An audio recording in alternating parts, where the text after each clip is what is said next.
is the issue of herdsmen and farmers' crisis. It's really ravaging the country, crisis everywhere, killings and all of that. But some people have also said that if we really sit down and do the job the way we're supposed to do it, we are likely to avoid this kind of crisis. You know, why do you have to be moving cows from the north down to the south and all of that? Why can't you confine them in a particular place and grow the economy of cattle ranching? And that's what we're looking at this morning on the program, Newdawn. We've got an expert in the house, a professor of animal physiology, Professor Olusegun Oshinowo. Prof, good morning. Good to see you, Prof. Thank you so much for joining us. Thanks for inviting me. We want to really go down to the basics and educate the public this morning. We want you to actually break it down in a very simple form. What is ranching? What is cattle ranching in itself? I mean, primarily, before we actually go to the complex issue of ranching. Thank you very much. Cattle ranching is the rearing of cattle in a confined space. It involves essentially fencing off the area where the cattle are raised. And the fenced areas are called paddocks. You can have several of them within an enclosure. And usually you have sown pastures or improved pastures that are established for the sole purpose of rotational grazing of the cattle. Basically, that's what cattle ranching is. There are variants, of course. For instance, cattle feedlotting, where you keep cattle, you buy mature cattle and fatten them for about 100 days and then market them. The difference between the two is that feedlotting requires little space, whereas cattle ranching requires a lot of space. And how is this, of course there will be similarities between this and Ruga, that idea that was proposed 2 years ago. People should not get carried away by Ruga. The situation with Nigeria is that most of these problems we are having, they were existing 100 years ago. If you look into the law reports of northern Nigeria and some of these native authority reports, there have been stories about clashes between herdsmen and farmers from those times. That's number one. Number two, people think it's only the Fulani that keep cattle. That is not true. Yes, they are the predominant people who keep cattle.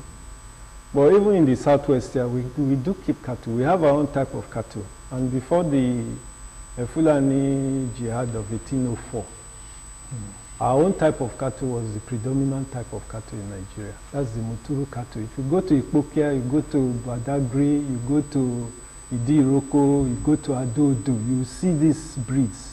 And our farmers do keep them. But the system they use is tethering. They tie these animals, they take them out in the morning, tie them in the bush. When they finish from their farm, they bring them back to the homestead and give them supplementary feeds. And they don't disturb anybody. Till today, if you go to those areas, you still see that's how they are kept. And like I said, it's not only the Fulani, the Shua Arabs also keep cattle in the northeast. So Ruga is just a reinvention, or would I say exhumation of an old solution that did not work. You might say the Ruga is a poor version of the cattle grazing reserve. And as far back as 1964, you had the Ronka cattle grazing reserve in the then Kaduna State, which is now in Katsina. And it came with a lot of aid, you know, a large tract of land. It was developed, watering points were put there, houses were put there, schools were put there. But in the end, it collapsed because I think there is something about the movement of the cattle Fulani. It's part of their social culture, and it cannot be easily eliminated. If you It's difficult to imagine a cattle Fulani stay in one place forever. No way. So by nature, culturally, they are nomadic. They are nomadic. Nomadic, and but it becomes a problem if when they are nomadic life it threatens the livelihood of others, the means of living of other people. You're correct. There is no way that method of cattle rearing can survive in the long run. And it's coming under increasing attacks or increasing resistance by the settled farmers. It's not just in Southwest, all over Nigeria. And if it's going to be reduced or eliminated, it's going to take a long-term committed program, because it's not just about raising cattle. It's also about reorientating the cattle Fulani. Their children must be sent to school. And once you do that, the whole structure starts to change. And Nigeria has just only 18.4 million cattle, heads of cattle. 18.4 million? 18.4 million, according to FAO 2017. Is the size the problem? Is that why we can't? No. America has almost 100 million. The cattle don't disturb anybody. India has over 300 million. Brazil has almost 250 million cattle. The cattle don't disturb anybody. Because, like in Brazil, ranching is a big deal. And most of their cattle are in ranches. So you don't hear of farmer other clashes. Yeah. So let us, now, why do you think it is kind of difficult for the Fulanis to take to ranching? I mean, you said that all of these clashes, we can, look back to even in the 60s and even before then, these clashes have always been there. Why is it so difficult for ranching to be adopted? Is it because it is their way of life? Is it because it is cultural to them? Okay. Why we cannot just legislate ranching and it will come into force immediately is that, number one, it requires land. The stocking density for cattle in the Guinea savanna, that is the northern parts of Nigeria, is 1 hectare, 1 head per hectare per year. That is 1 hectare of grassland will sustain 1 cow per year. In the south, where you have more rainfall, for the northern breeds of cattle, the Fulani cattle, it's two per hectare in the south, because there's more grass, there's more rainfall. So you can imagine someone with 500 heads of cattle. You're talking of 500 hectares in the north and maybe 250 hectares in the south. And of course they have to buy it, because unless government is giving free land, it has to be bought. Ranching involves a lot of capital outlay. Okay? Apart from the land, which is calculated according to the recommended stocking density, you also need to fence the area off, because that's the whole point, so that the animals cannot go out of that enclosure to disturb any other person. So you need fencing, perimeter fencing. And then you need to divide your land into paddocks, that is smaller areas, which you can plant grasses, sown grasses. You buy the seeds, you plant the grasses, or you do transplanting. And then you can rotationally graze the animals. And then cattle drink a lot of water, so there must be a source of water, either borehole or if it's near a river, that's okay.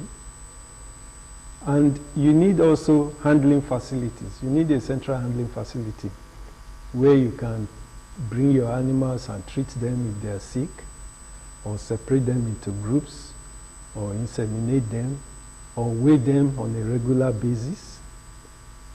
And if you also want to have a feedlot on your farm, you need to have a smaller area enclosed where you can keep cattle and fatten them. So then you need buildings anyway. You need a store, you need security houses. So the initial capital outlay is quite high. But then it lasts a long time. If you use all metal fencing, for instance, which cannot be destroyed by fire in the dry season, if you use all metal fencing, it can last over 10 years. Of course, with minor repairs. So the initial capital outlay is high. But the positive side is that the productivity of the animals will increase. They will mature earlier, they will reach age at first calving earlier, they will calve regularly, and they will grow faster. So on the production side, you gain. So in the long run, over 10 years, you find that the money spent on infrastructure is quite low when you spread it over the stock. And you can expect the number of animals you sell every year to start increasing from the second year. And that also means that the cost or the price of the cow would also go up. That's the implication. Well, when you say costs, if we capture all the costs, you find that it's the cheaper option. For instance, what's the cost of not sending those kids to school in the long run? And then there's a problem most people are not even aware of. There's a lot of drug addiction amongst the herders.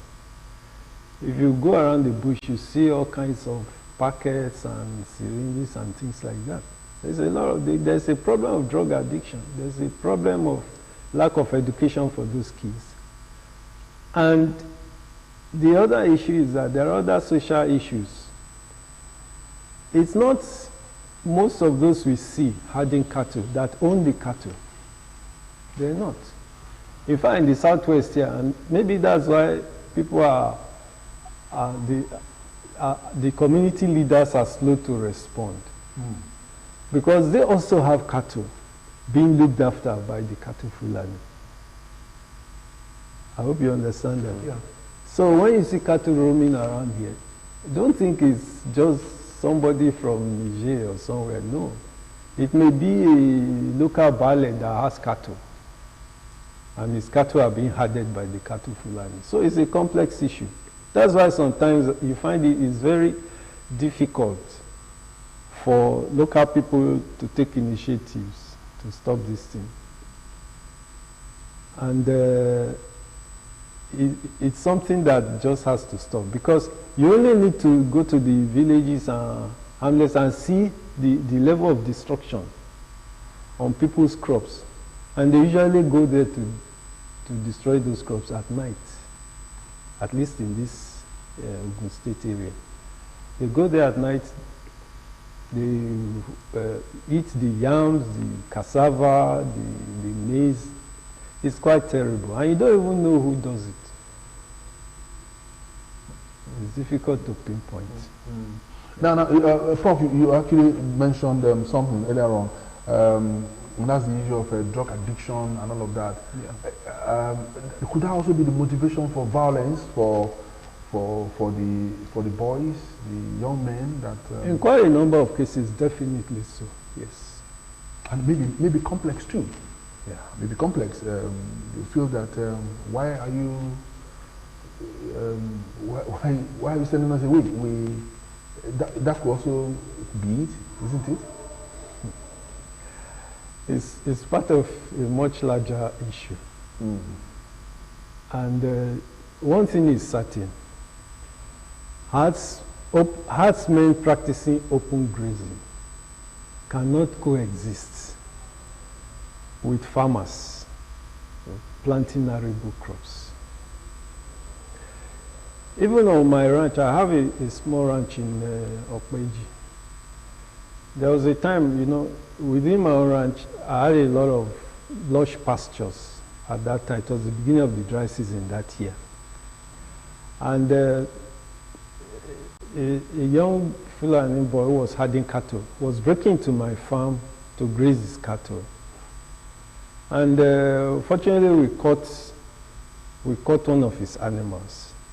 And then when we got to the community, because they have community leaders too, we went to make a report. And then they asked him, why did you break into this man's farm? At least his farm was fenced. Why did you break into it? He said, well, there was no grass anywhere else. And he was seeing grass just lying there inside this farm. So I just laughed. I said, look, I will let you go now, but don't do it again. The issue is that it's very easy to start an open grazing farm. All you need is just buy a lot of animals, look for a young Fulani chap to look after them, and in the morning we take them out, graze, and return them in the evening. By the time they return, they are already filled to capacity. They are okay. But the problem is, the owner does not know where those cattle have been grazed. So, of recent, with this situation we find ourselves in Ogun State, where a lot of Fulani herdsmen have moved away, some of our people are in trouble because suddenly there is nobody to graze their cattle. So, it's a serious issue. But as far as I'm concerned, for this Ogun State, we can have some of the best ranches in Nigeria because we have the right rainfall.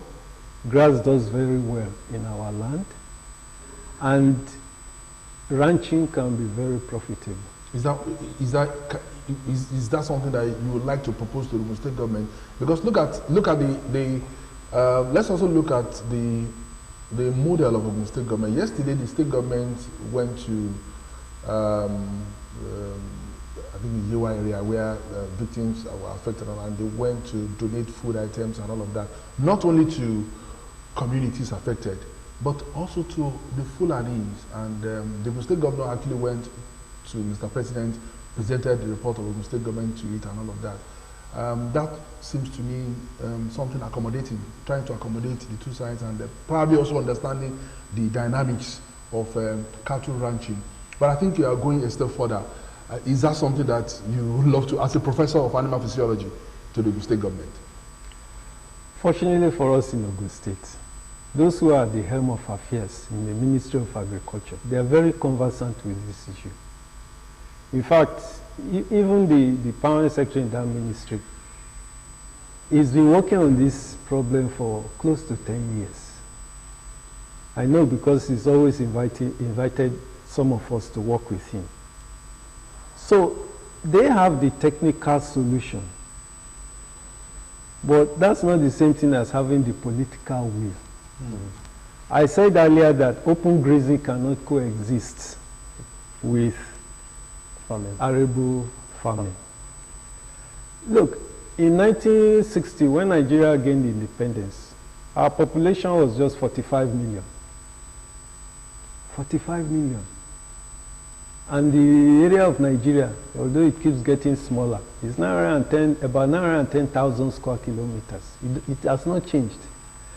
Now, by 2020, according to the Nigeria Population Commission, the Nigerian population had increased to 206 million from 45 million in 1960. That's 60 years ago. So there is increasingly less and less space for everybody to do what they like. By 2050, it's projected Nigeria will have the third largest population in the world. About 400 to 450 million Nigerians. That's like 30 years from now. Yes. So the space available is shrinking. The population density is growing. The requirements for infrastructure. Then don't forget that before independence, there was only one northern region up to 1966. And they could make one law and it will apply to more than 3/4 of Nigeria. But now we have 36 states plus the federal capital, and each one has its own laws. So the dynamics have changed. When people talk about old grazing rules and things like that, it has changed. When they talk about grazing reserves, now land is vested in state governments. Each state must settle its own problem. So the long-term solution, of course, is for everybody, not just the cattle Fulani, to convert to ranching. And some states have the foresight, they are promoting their indigenes to set up ranches. A good example is Oyo State. So many young people are being given large tracts of land, 1,000 hectares, 500 hectares, plus a grant or loan for them to establish.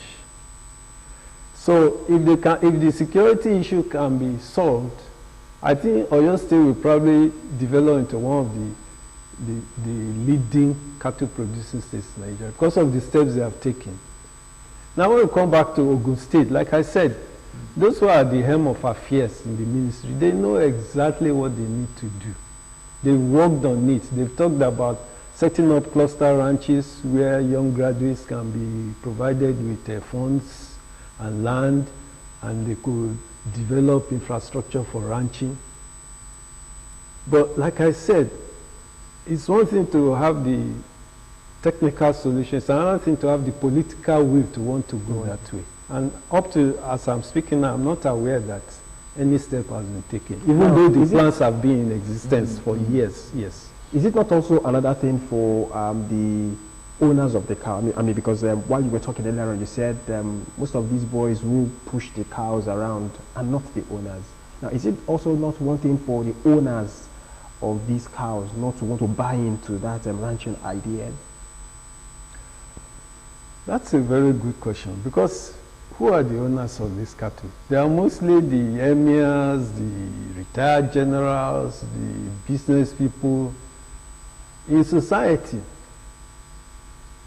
a herdsman cannot afford an AK-47. Somebody gave it to him. So, while we are focused on the herdsmen, we should also look beyond them to their backers, to the owners of those cattle. The big masquerades. Exactly. Because cattle business is big business. Cattle business is big business. If you calculate how much money is being made from cattle business, it's a lot of money. I understand Lagos alone slaughters close to 10,000 heads of cattle a day. At the rate of about 120,000 per head. You're talking of a lot of money every day, and that's just one city. There are international markets. In 2004, 2005, I went to Mubi to spend a year at the Adama State University, and I saw so many banks, and I was wondering, what are all these banks doing here? I can't see any industry. Until one day I went to there's an international cattle market in Mubi. The stands are by countries. Cattle from Cameroon, they are in one place. From Niger, in one place. From Chad, in one place. From Sudan, in one place. From Central African Republic. You see, country by country. And then thousands of cattle. Then by around 4 or 5, you see the trailers, the articulated trucks, loading cattle, heading for the southern markets, Port Harcourt, Lagos, Aberco, everywhere. It's big business. If you just calculate how much foreign exchange passes through different hands in that single market, and we have many international cattle markets. It's not just in Mubi. And by the way, most of the cattle, the beef we eat, it's not from these local grazers. No, they are coming from the international markets, and they are being trucked down. The other thing, those who are old enough will remember there used to be a Bauchi meat factory in the 60s, established by the old premier of the northern region at that time. They were slaughtering cattle in Bauchi. It was attached to the Galambi, there was a cattle ranch around that side. It was attached to it, and they were also buying cattle. They were doing, they have a fantastic factory. It's still there in Bauchi, only it's moribund. They slaughter, they process, they produce corned beef, they send fresh beef to Lagos by rail, refrigerated rail trucks. That was 60 years ago. Are we going forward or are we going backwards? I think these are the issues. Let us look at government intervention. When we had all of these crises, we had some people asking government to rise to the occasion and then set up ranches across the country. And then we had some politicians saying government cannot help individuals to set up their business. Or to set up their businesses. Okay. Is that a right approach? You see, there's nothing new about ranching. The old Western region government had more than 25 ranches. Okay? The Upper Ogun Estate alone, under the Western Livestock Company, had a lot of Ndama cattle. Those Ndama cattle were imported from Senegal, from Guinea, from the Congo area. These reddish cattle, we used to have some of them at Odeda. You know, Odeda used to be one of the cattle ranches too. But you go to those places today, you don't see any cattle. I think the mistake they made was that those ranches were government-run ranches. And people are saying, look, government has no business in government, in a business. Just create an enabling environment. That's what we are saying. If the private sector runs these things, it's not going to just disappear like that, because they will run it for profit. But as long as they establish government, I don't believe in government ranches. They just go the way the previous ones went. You see? And like you look at the poultry industry. Nobody talks about government whatever setting up poultry for people, because people have learned the ropes and they either swim or sink, and most of them are doing fine, except for the maize shortage caused by insecurity and drought. But for that, there's really nothing government has just to regulate the business. The same thing for cattle ranching. I think the best approach is probably the Oyo State approach, where government facilitates individuals, especially these young graduates, who, by the way, have the knowledge. I'm talking of agricultural graduates, animal science graduates, veterinary graduates. They have the knowledge to run these farms. But they need to be empowered. They need land. Like I said, you need a lot of land for ranching. And you need a startup capital. And it can be in form of a soft loan that they can repay. But that has to be done. The problem in Ogun State will not be solved. The security problem will not be solved by setting up peace committee, I'm sorry to say, because the security issue is even multidimensional. It goes beyond animal production.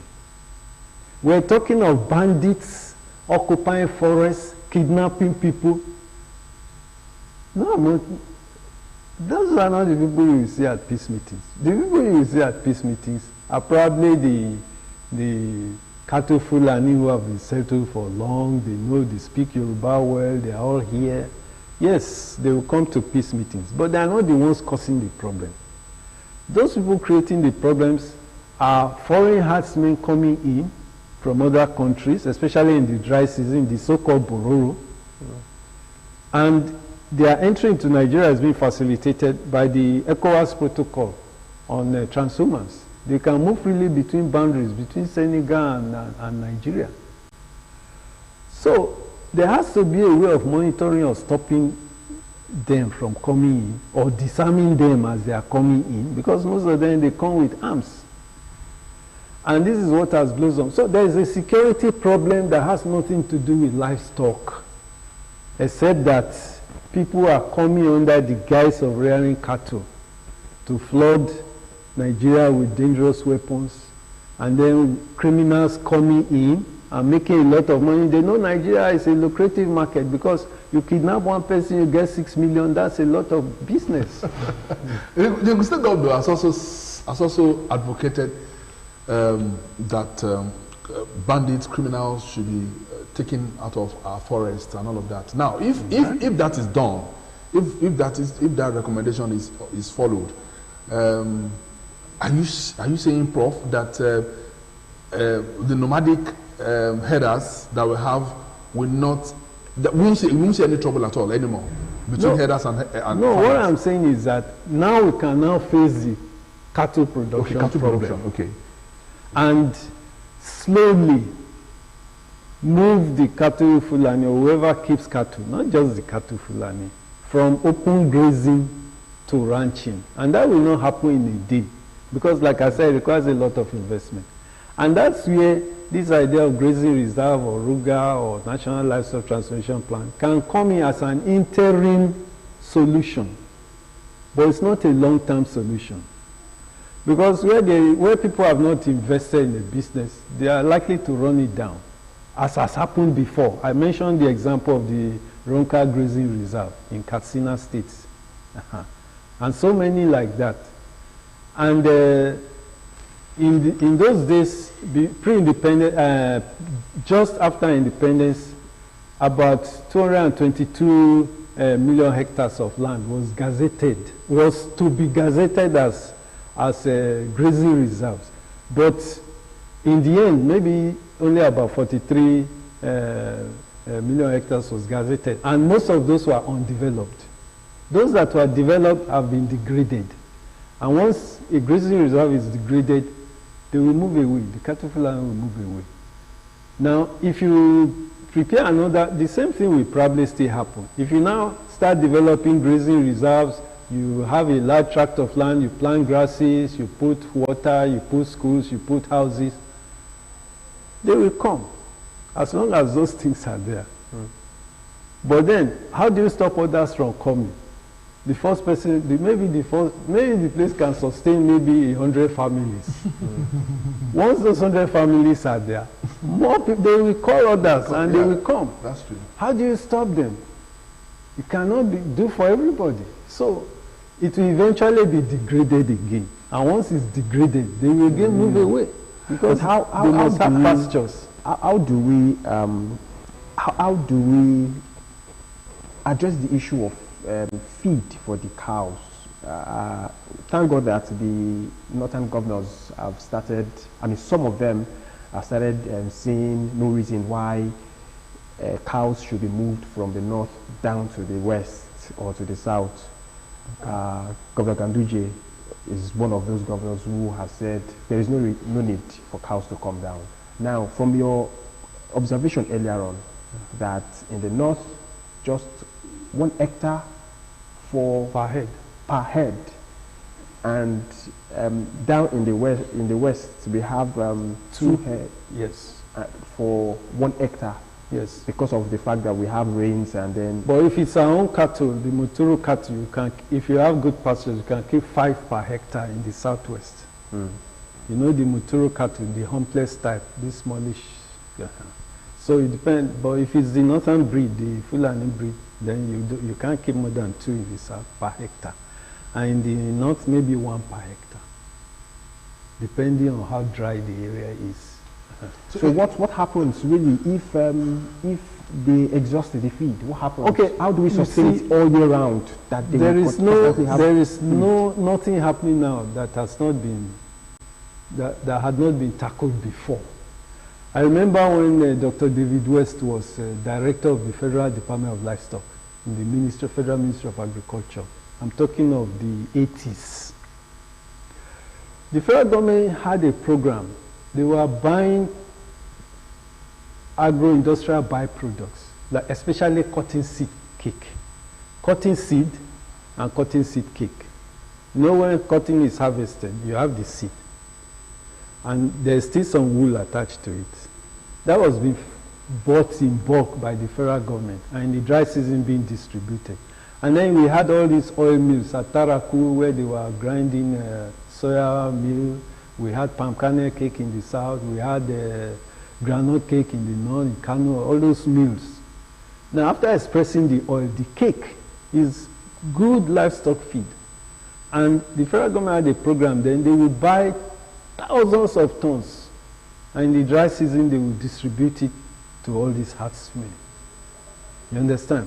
And then in addition to that, the crop residues, you know, after the farmer has harvested his maize or millet or sorghum, then the stalks are also fed to cattle. That's the survival strategy for dry season feeding. In the southwest here, We have dry cassava peels. Cassava peels represent our own equivalent, and then palm kernel cake, which is also there. So there are strategies for dry season feeding, but it has to be organized.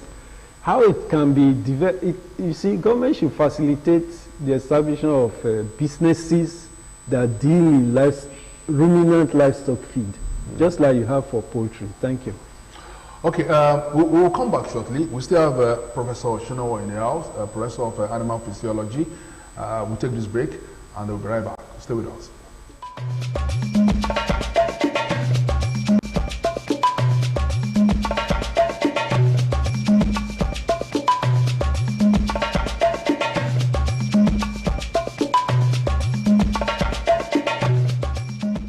Token rewards. Each subscriber stands a chance to win up to 100 million naira every week. To opt in, dial *479# and follow the prompts. To qualify, simply recharge your Airtel